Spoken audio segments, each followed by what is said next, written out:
خدا بخش سے اس نے بارہا کہا، دیکھو میرے حال پر رحم کرو، یہاں گھر میں رہا کرو، میں سارا دن یہاں بیماروں کی طرح پڑی رہتی ہوں۔ مگر اس نے ہر بار سلطانہ سے یہ کہہ کر اس کی تشفی کر دی، جانے من میں باہر کچھ کمانے کی فکر کر رہا ہوں، اللہ نے چاہا تو چند دنوں میں ہی بیڑا پار ہو جائے گا۔ پورے 5 مہینے ہو گئے تھے مگر ابھی تک سلطانہ کا بیڑا پار ہوا تھا نہ خدا بخش کا۔ محرم کا مہینہ سر پر آ رہا تھا مگر سلطانہ کے پاس کالے کپڑے بنوانے کے لیے کچھ بھی نہ تھا۔ مختار نے لیڈی ہیملٹن کی ایک نئی وضع کی قمیض بنوائی تھی جس کی آستینیں کالی جارجٹ کی تھیں۔ اس کے ساتھ میچ کرنے کے لیے اس کے پاس کالی ساٹن کی شلوار تھی جو کاجل کی طرح چمکتی تھی۔ انوری نے ریشمی جارجٹ کی بڑی نفیس ساڑی خریدی تھی۔ اس نے سلطانہ سے کہا تھا کہ وہ اس ساڑی کے نیچے سفید بوسکی کا پیٹی کوٹ پہنے گی کیونکہ یہ نیا فیشن ہے۔ اس ساڑی کے ساتھ پہننے کو انوری کالے مخمل کا ایک جوتا لائی تھی جو بڑا نازک تھا۔ سلطانہ نے جب یہ تمام چیزیں دیکھیں تو اس کو اس احساس نے بہت دکھ دیا کہ وہ محرم منانے کے لیے ایسا لباس خریدنے کی استطاعت نہیں رکھتی۔ انوری اور مختار کے پاس یہ لباس دیکھ کر جب وہ گھر آئی تو اس کا دل بہت مغموم ہوا۔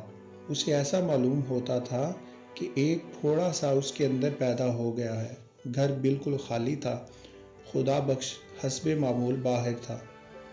دیر تک وہ دری پر گاؤ تکیہ سر کے نیچے رکھ کر لیٹی رہی، پر جب اس کی گردن اونچائی کے باعث اکڑ سی گئی تو باہر بالکنی میں چلی گئی تاکہ غم افزا خیالات کو اپنے دماغ سے نکال سکے۔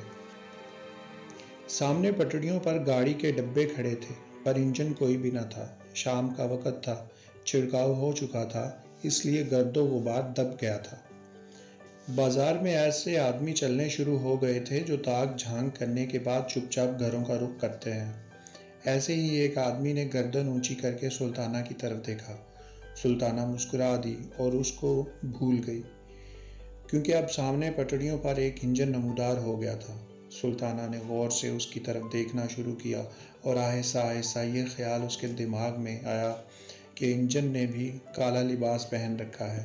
یہ عجیب و غریب خیال دماغ میں سے نکالنے کی خاطر جب اس نے سڑک کی جانب دیکھا تو اس کو وہی آدمی بیل گاڑی کے پاس کھڑا نظر آیا جس نے اس کی طرف للچائی نظروں سے دیکھا تھا۔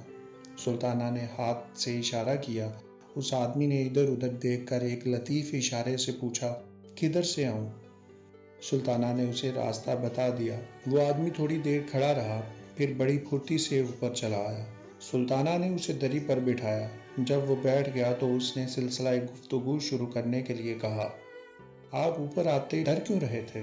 وہ آدمی یہ سن کر مسکرا دیا، تمہیں کیسے معلوم ہوا؟ ڈرنے کی بات ہی کیا تھی؟ اس پر سلطانہ نے کہا، یہ میں نے اس لیے کہا کہ آپ دیر تک وہیں کھڑے رہے اور پھر سوچ کر ادھر آئے۔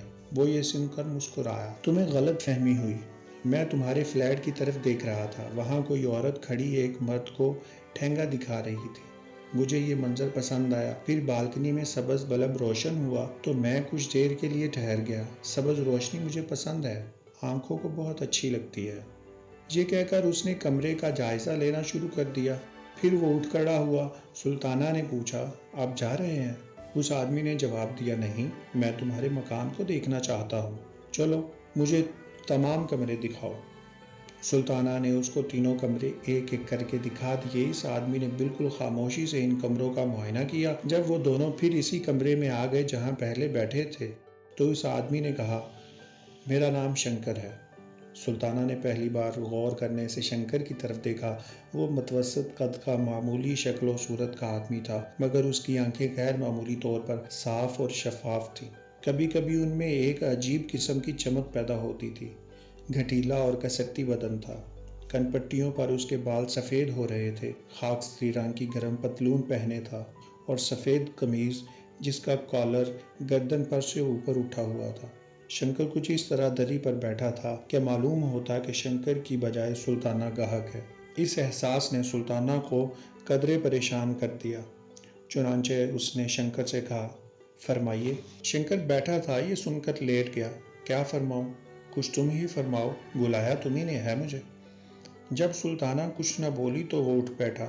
میں سمجھا، لو اب مجھ سے سنو، جو کچھ تم نے سمجھا غلط ہے، میں ان لوگوں میں سے نہیں ہوں جو کچھ دے کر جاتے ہیں، ڈاکٹروں کی طرح میری بھی فیس ہے، مجھے جب بلایا جائے تو فیس دینا ہی پڑتی ہے۔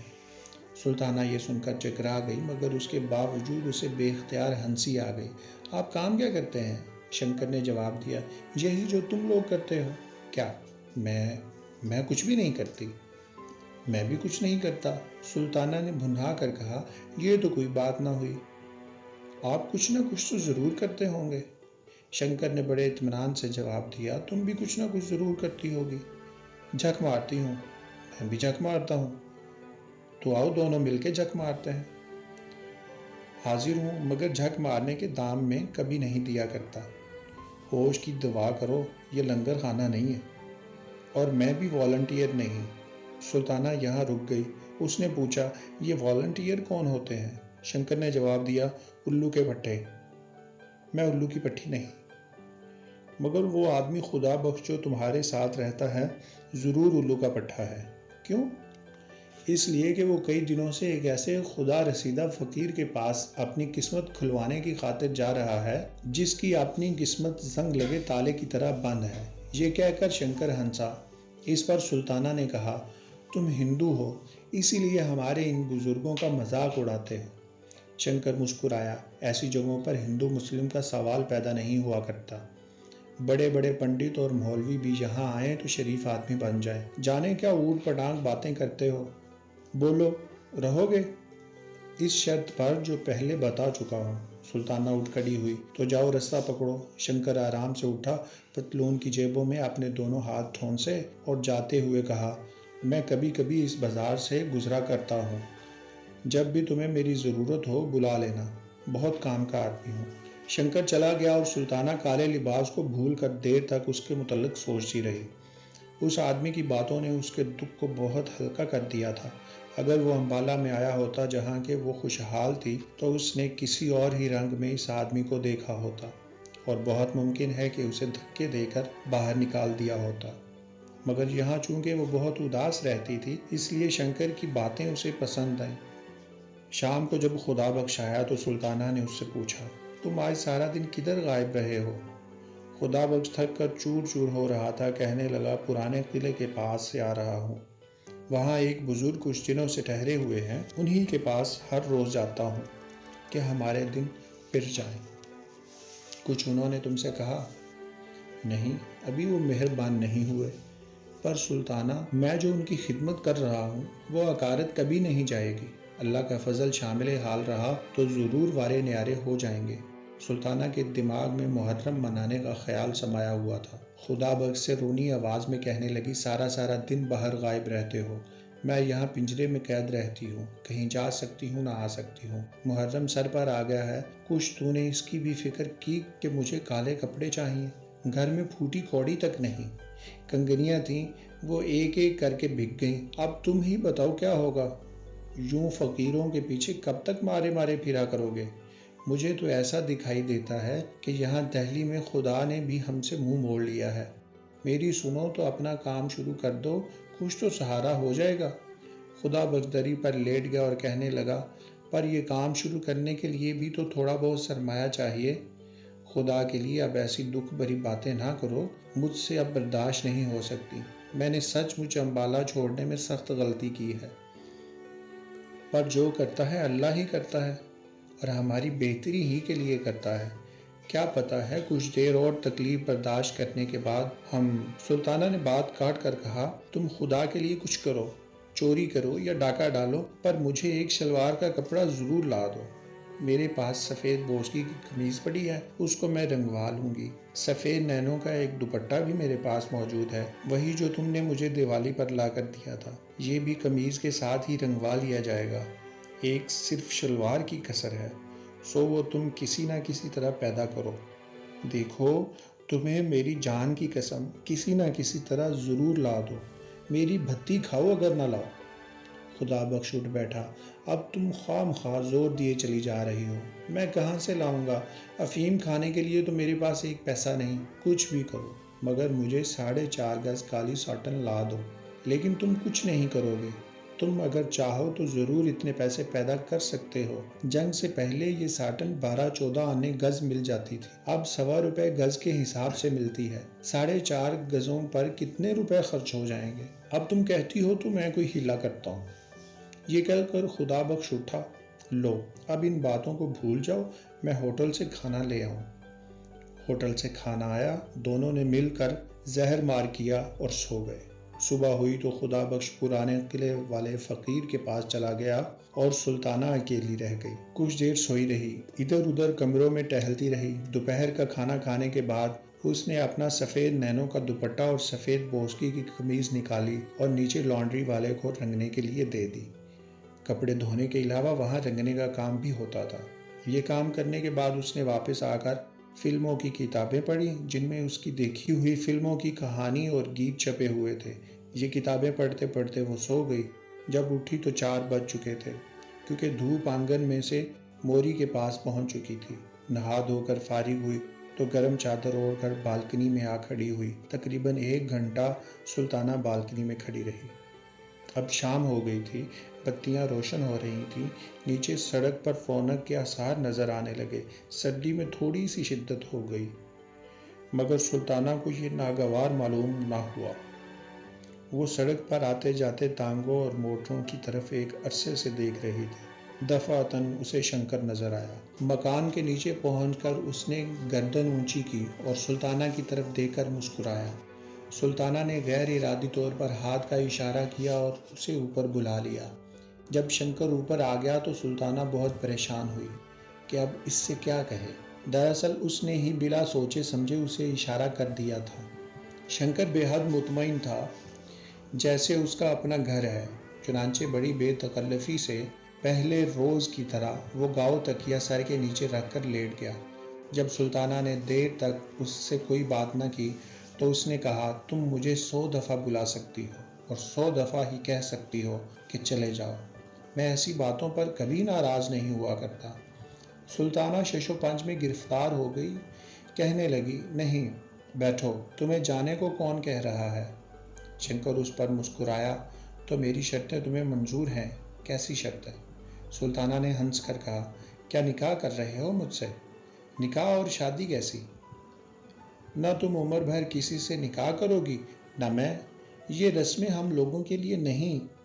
چھوڑو ان فضولیات کو، کوئی کام کی بات کرو۔ بولو کیا بات کروں؟ تم عورت ہو، کوئی ایسی بات شروع کرو جس سے 2 گھڑی دل بہل جائے۔ اس دنیا میں صرف دکانداری نہیں، کچھ اور بھی ہے۔ سلطانہ ذہنی طور پر اب شنکر کو قبول کر چکی تھی، کہنے لگی، صاف صاف کہو تم مجھ سے کیا چاہتے ہو؟ جو دوسرے چاہتے ہیں۔ شنکر اٹھ کر بیٹھ گیا۔ تم میں اور دوسروں میں پھر فرق ہی کیا رہا؟ تم میں اور مجھ میں کوئی فرق نہیں، ان میں اور مجھ میں زمین و آسمان کا فرق ہے۔ ایسی بہت سی باتیں ہوتی ہیں جو پوچھنا نہیں چاہیے، خود سمجھنا چاہیے۔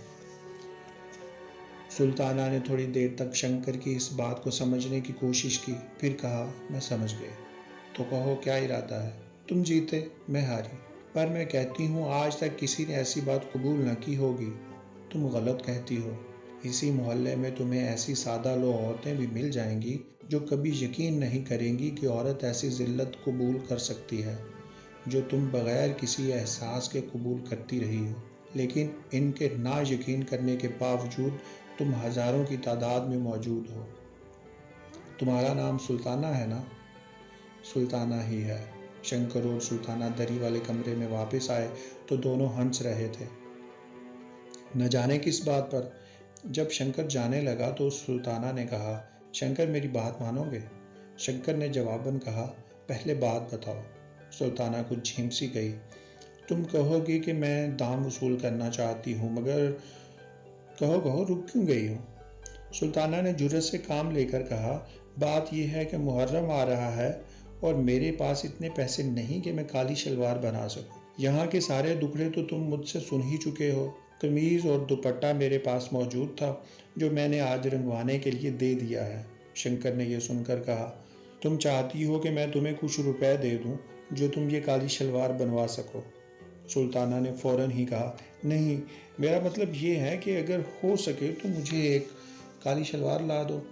شنکر مسکرایا، میری جیب میں اتفاق سے ہی کچھ ہوتا ہے۔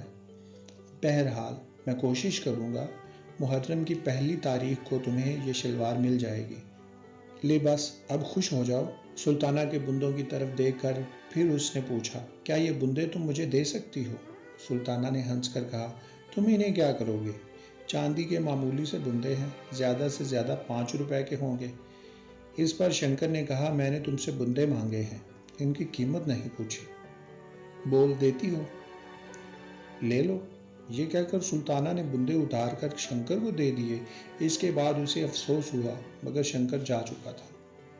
سلطانہ کو قطعاً یقین نہیں تھا کہ شنکر اپنا وعدہ پورا کرے گا، مگر 8 روز کے بعد محرم کی پہلی تاریخ کو صبح 9 بجے دروازے پر دستک ہوئی۔ سلطانہ نے دروازہ کھولا تو شنکر کھڑا تھا۔ اخبار میں لپٹی ہوئی چیز اس نے سلطانہ کو دی اور کہا، ساٹن کی کالی شلوار ہے، دیکھ لینا، شاید لمبی ہو، اب میں چلتا ہوں۔ شنکر شلوار دے کر چلا گیا اور کوئی بات اس نے سلطانہ سے نہ کی۔ اس کی پتلون میں شکنیں پڑی ہوئی تھی، بال بکھرے ہوئے تھے، ایسا معلوم ہوتا تھا کہ ابھی ابھی سو کر اٹھا ہے اور سیدھا ادھر ہی چلا آیا۔ سلطانہ نے کاغذ کھولا، ساٹن کی کالی شلوار تھی، ایسی ہی جیسی کہ وہ مختار کے پاس دے کر آئی تھی۔ سلطانہ بہت خوش ہوئی۔ بنتوں اور اس سودے کا جو افسوس اسے ہوا تھا، اس شلوار نے اور شنکر کی وعدہ افائی نے دور کر دیا۔ دوپہر کو وہ نیچے لانڈری سے اپنی رنگی ہوئی قمیض اور دوپٹہ لے آئی۔ تینوں کالے کپڑے جب اس نے پہن لیے تو دروازے پر دستک ہوئی۔ سلطانہ نے دروازہ کھولا تو مختار اندر داخل ہوئی۔ اس نے سلطانہ کے تینوں کپڑوں کی طرف دیکھا اور کہا، قمیض اور دوپٹہ تو رنگا ہوا معلوم ہوتا ہے، پر یہ شلوار نہیں ہے، کب بنوائی؟ سلطانہ نے جواب دیا، آج ہی درزی سے لائی ہوں۔ یہ کہتے ہوئے اس کی نظریں مختار کے کانوں پر پڑی۔ یہ بندے تم نے کہاں سے منگوائے ہیں؟ مختار نے جواب دیا، آج ہی منگوائے ہیں۔ اس کے بعد دونوں کو تھوڑی دیر خاموش رہنا پڑا۔